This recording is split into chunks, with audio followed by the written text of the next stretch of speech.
Dead On with Randy Ulmer. You know, I do most of my hunting out here in the West where it seems like the wind's blowing all the time. So I do everything I can to my equipment to make it shoot better in the wind. And that's what I want to talk to you about today, is how you can select your equipment and how you can modify your equipment to help you shoot better when it's windy. First of all, and probably the most important thing I do, is to use the smallest diameter arrow I can find. And that's because the smaller the diameter of the arrow, the less it's going to drift in the wind.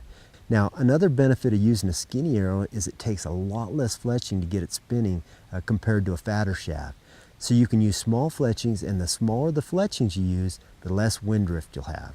I just started using Easton's new injection arrow for hunting, and it's basically fashioned after the X10 arrows that the Olympic archers use.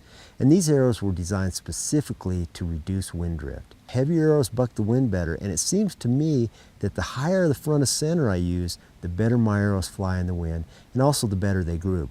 So I add weight to the front of my arrow as well. This extra weight also makes the arrow penetrate better, and that's a side benefit.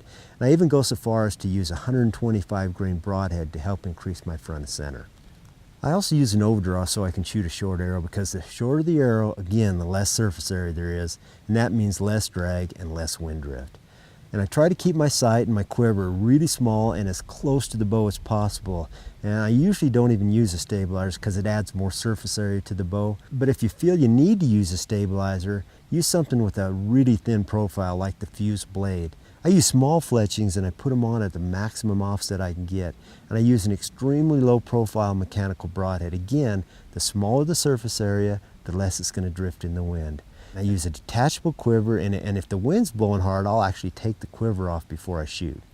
Just remember, the bottom line to shooting well in the wind is to select your equipment and modify your equipment with the idea of minimizing the surface area that the wind sees.